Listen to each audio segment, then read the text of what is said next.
திரு பாரதி சுப்பராயன், இங்க இந்த வாக்குப்பதிவு சதவீதம் இப்ப 220 தொகுதிகளில் நடந்திருக்கு அப்படின்ற அந்த வாக்குப்பதிவு என்பது அதிகரிப்பு என்பது நடந்திருக்கு அப்படின்னும் போது, அப்படியான ஒரு அதிகரிப்பு உண்மைதான் அப்படின்னா அதால ஆதாயம் யாருக்கு, சேதாரம் யாருக்குன்னு நினைக்கிறீங்க? அது உங்க தலைப்பை சொல்றேன். அதிக வாக்குப்பதிவால் ஆதாயம் யாருக்கு, சேதாரம் யாருக்கு அப்படின்னு போட்டிருந்தீங்க. பட் என்னை பொறுத்த வரைக்கும் சரியான தலைப்பு என்னன்னா, குறைவான வாக்குப்பதிவு காரணம் என்ன, அப்படித்தான் தலைப்பு இருந்திருக்கணுங்கிறது என்னோட பாயிண்ட். இதுக்கு என்ன விளக்கம் சொல்றேன் அப்படிங்கறத சொல்றேன். ஏற்கனவே சொன்னது கொஞ்சம் சிம்பிளிஃபை பண்ணி சொல்றேன். உங்களோட கார்டு தான். அதாவது ஒவ்வொரு தேர்தலையும் ஒரு குறிப்பிட்ட எண்ணிக்கையிலான வாக்காளர்கள் அதிகரிச்சுக்கிட்டே இருப்பாங்க. அது ஒரு ப்ரொப்போர்ஷன்ல அதிகரிச்சுட்டு இருக்கும். இப்ப அந்த ப்ரொப்போர்ஷனை கம்பேர் பண்ணி பார்த்தோம்னா இந்த தடவை தான் மிக குறைவு. இப்ப உங்களோட கார்டையே நான் படிக்கிறேன். அதாவது 2001 இருந்து 2006 வந்து 48 லட்சம் பேர் அதிகமா வாக்களிச்சிருக்காங்க. 2011 40 லட்சம் பேர் அதிகமா வாக்களிச்சிருக்காங்க. 2016 64 லட்சம் பேர் அதிகமா வாக்களிச்சிருக்காங்க. 2021 28 லட்சம் பேர் அதிகமா வாக்களிச்சிருக்காங்க. இப்போ 22 லட்சம் பேர் தான் அதிகமா வாக்களிச்சிருக்காங்க. அப்போ இந்த 2001 இருந்து இந்த 26 வருடங்களாக மிக குறைந்த அளவுல அந்த எண்ணிக்கை உயர்ந்துள்ளது இந்த தடவை தான். அப்படின்னா ஏன் இது மிக குறைந்த அளவுல இருக்குது அப்படிங்கறத இப்ப நம்ம கேள்வியா இருக்கணும்னு நான் நினைக்கிறேன். இந்த கேள்விக்கு நம்ம பதில் கண்டுபிடிக்கணும். இது ஒண்ணு. அதுக்கப்புறம் இன்னொன்னு சிம்பிள் மேத்ஸ் தான். அதாவது இதை விட்டுட்டு நம்ம பர்சன்டேஜ் போயிட்டு இருக்கோம். அந்த பர்சன்டேஜுக்கு வந்து சிம்பிள் 5ஆம் கிளாஸ் கணக்கு தான். 5ஆம் கிளாஸ் கணக்கு என்ன? Denominator, numerator. டினாமினேட்டரை நீங்க குறைச்சிட்டு நியூமரேட்டரை கான்ஸ்டன்டா வச்சிருந்தீங்கன்னா பர்சன்டேஜ் அதிகரிக்கும். இது வந்து 5ஆம் கிளாஸ் மேத்ஸ். இந்த 5ஆம் கிளாஸ் மேத்ஸ புரியாம இப்போ ஒரு சிலர் வந்து இப்போ இந்த வாக்கு சதவீதம் அதிகரிச்சிருச்சு, இது வரலாற்றிலேயே இல்லாத அளவுக்கான ஒரு சாதனை, அந்த மாதிரி எழுதிட்டு இருக்காங்க. குறிப்பா விஜய் ஆதரவாளர்கள் எழுதுறாங்க. விஜயே எழுதியிருக்காரு. விஜயே ட்விட்டர்ல அப்படித்தான் எழுதியிருக்கிறார். அப்படி எழுதினாருன்னா அப்ப அவருக்கு இது என்ன காரணமா இருக்கும்? இப்ப இந்த சிம்பிள் மேத்ஸ் 5ஆம் கிளாஸ் மேத்ஸ் அவருக்கு தெரியல அப்படிங்கிறது காரணமா இருக்கலாம். அப்படி இல்லைன்னா வேணும்னே தமிழ்நாட்டு மக்களை திசை திருப்பணும் அப்படிங்கிறதுக்காக அவர் அப்படி எழுதியிருக்கலாம். ஆனா இது என்னன்னா, இதெல்லாம் வச்சு பார்க்கும்போது இல்ல அப்படியே இருந்தாலும் இனிமே திசை திருப்பி என்ன ஆக போகுது? பரப்புரை களத்துல அப்படி சொல்லியிருந்தா கூட பரவாயில்ல. இல்ல, அது அவங்களோட ஹேபிட். அந்த ஹேபிட் அப்படியே தொடர்றாங்க. அந்த ஹேபிட் அப்படியே தொடர்ந்துகிட்டு வருது. அது இல்லாம அவங்க என்ன சொல்றாங்கன்னா, அதாவது இப்போ ஒரு பெரிய ஒரு கொடுங்கோலான ஒரு ஆட்சி நடந்துட்டு இருக்கு, அந்த ஆட்சியை காப்பாத்துறதுக்கு ஒரு பெரிய தேவதூதன், ஒரு மெஸ்ஸையா மாதிரி ஒரு தேவதூதன் வந்துட்டாரு, அவருக்கு வாக்களிக்கிறதுக்காக பூமிக்கு அடியில் புதைஞ்சிருந்தவங்கள தோண்டி எழுந்து காலையில குளிச்சுட்டு வந்து நின்று வரிசையில் நின்று வாக்களிச்சாங்க. இந்த மாதிரியான ஒரு நெரேட்டிவா அவங்க செட் பண்ணிட்டு இருக்காங்க. இப்ப இவர் வந்து இங்க ஒரு கொடுங்கோலான ஆட்சியும் நடக்கல, இவர் ஒரு தேவதூதனும் அல்ல.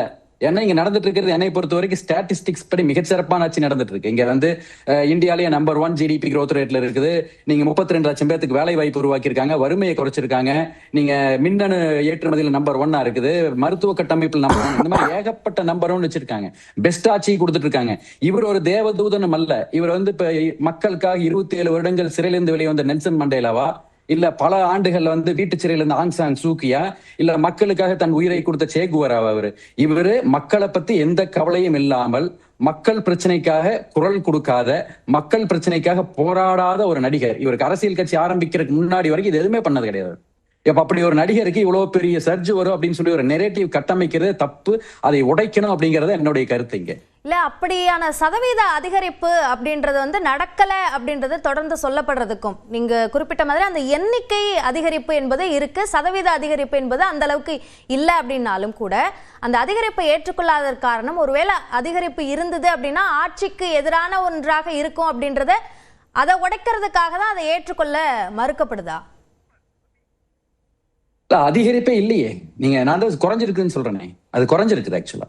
அது இப்ப நீங்க சென்னையிலுமே ஓவரால் எடுத்து பாத்தீங்கன்னா எண்ணிக்கையே குறைஞ்சிருக்குது சென்னையில. அதாவது ப்ரொப்போர்ஷன் குறையல, எண்ணிக்கையே குறைஞ்சிருக்குது பல இடங்கள்ல. இப்ப அதாவது ப்ரொப்போர்ஷன் குறைஞ்சிருக்குது அப்படின்னு பார்க்கும்போது இந்த ஏன் குறைஞ்சது அப்படிங்கறத நம்ம பார்க்கணும். அப்படின்னா இந்த தேர்தல்ல எந்த விதமான ஒரு அலையும் இல்லை, எதுக்காகவும் மக்கள் வந்து எந்திரிச்சு வந்து போராடி வந்து போடல அப்படிங்கறத நம்ம இதுல புரிஞ்சுக்கணும். நம்ம இல்ல பொதுவா ஒரு தேர்தல் நடந்து முடிக்குது அப்படின்னா எல்லா விஷயங்கள்லையும் முன்னணியில இருக்கிற ஒரு மாநிலமாக பெருமை கொள்றோம். அப்போ வாக்குப்பதிவு சதவீதம் குறைஞ்சுதான் இருக்கு அப்படின்னா அதுக்கு கவலை தான் படணும். ஆனா அப்படி நடக்கலன்றதை ப்ரூவ் பண்றதுக்கான முயற்சிகள் தொடர்ந்து நடக்குதா? இப்ப நம்ம ஆரம்பிக்கணும்னு சொல்றேன் நான். அதாவது அப்படி நடக்கல, உண்மையை மறைக்கிறாங்க. ஏன்னு தெரியல எனக்கு. அதாவது பர்சன்டேஜ்ங்கிறது மிஸ்லீடிங். பர்சன்டேஜ் மட்டும் வச்சு பார்க்க முடியாது. பர்சன்டேஜ் வந்து நீங்க நான் சொன்ன மாதிரி தான் நியூமரேட்டர் டினாமினேட்டர் கணக்கு போட்டீங்கன்னா பர்சன்டேஜ் வந்துருது. Percentage misleading. உண்மையான கணக்கு என்ன அப்படின்னு எடுத்து பார்த்துட்டோம்னா அந்த உண்மையான கணக்குல இது குறைஞ்சிருக்குது. அப்ப குறைஞ்சிருக்குன்னா அது ஏன் குறைஞ்சிருக்குது அப்படி ஈவன் ஆஃப்டர் திஸ் SIR ஏன் குறையுது அப்படிங்கறத பார்த்து அதனோட காரணங்களை ஆராய்ச்சி செஞ்சு அதை சரி பண்றதுதான் தமிழ்நாட்டை முன்னுக்கு கொண்டு போகக்கூடிய ஒரு விஷயமா இருக்கும். அதை விட்டுட்டு இந்த பர்சன்டேஜை மட்டுமே முன்னுக்கு வச்சுட்டு எல்லாரும் விவாதம் பண்ணிட்டு இருக்கிறது அப்படிங்கிறது தமிழ்நாட்டு மக்களை மிஸ்லீட் பண்ற மாதிரியான ஒரு சூழல்ல தான் அது கொண்டு போயிடும். தமிழ்நாட்டு மக்களை மிஸ்லீட் பண்ணக்கூடாது, உங்களுக்கு சரியான விளக்கத்தை நம்ம கொடுக்கணும்னு நான் நினைக்கிறேன். ஓகே திரு பாரதி சுப்பராயன், இங்க இந்த வாக்குப்பதிவு சதவீதம் இப்ப 220 தொகுதிகளில் நடந்திருக்கு அப்படின்ற அந்த வாக்குப்பதிவு என்பது அதிகரிப்பு என்பது நடந்திருக்கு அப்படின்னும் போது அப்படியான ஒரு அதிகரிப்பு உண்மைதான் அப்படின்னா அதால ஆதாயம் யாருக்கு சேதாரம் யாருக்குன்னு நினைக்கிறீங்க?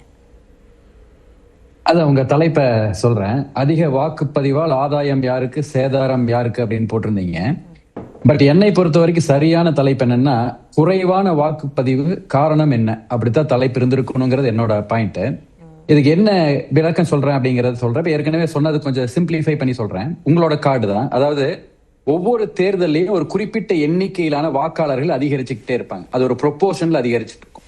இப்ப அந்த ப்ரொப்போர்ஷனை கம்பேர் பண்ணி பார்த்தோம்னா இந்த தடவை தான் மிக குறைவு. இப்ப உங்களோட கார்டையே நான் படிக்கிறேன். அதாவது 2001 இருந்து 2006 வந்து 48 லட்சம் பேர் அதிகமா வாக்களிச்சிருக்காங்க.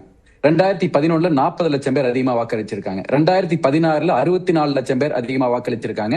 2021 28 லட்சம் பேர் அதிகமா வாக்களிச்சிருக்காங்க. இப்போ 22 லட்சம் பேர் தான் அதிகமா வாக்களிச்சிருக்காங்க. அப்போ இந்த 2001 இருந்து இந்த 26 வருடங்களாக மிக குறைந்த அளவுல அந்த எண்ணிக்கை உயர்ந்துள்ளது இந்த தடவை தான். அப்படின்னா ஏன் இது மிக குறைந்த அளவுல இருக்குது அப்படிங்கறத இப்ப நம்ம கேள்வியா இருக்கணும்னு நான் நினைக்கிறேன். இந்த கேள்விக்கு நம்ம பதில் கண்டுபிடிக்கணும். இது ஒண்ணு. அதுக்கப்புறம் இன்னொன்னு சிம்பிள் மேத்ஸ் தான். அதாவது இதை விட்டுட்டு நம்ம பர்சன்டேஜ் போயிட்டு இருக்கோம். அந்த பர்சன்டேஜுக்கு வந்து சிம்பிள் 5ஆம் கிளாஸ் கணக்கு தான். 5ஆம் கிளாஸ் கணக்கு என்ன? Denominator numerator.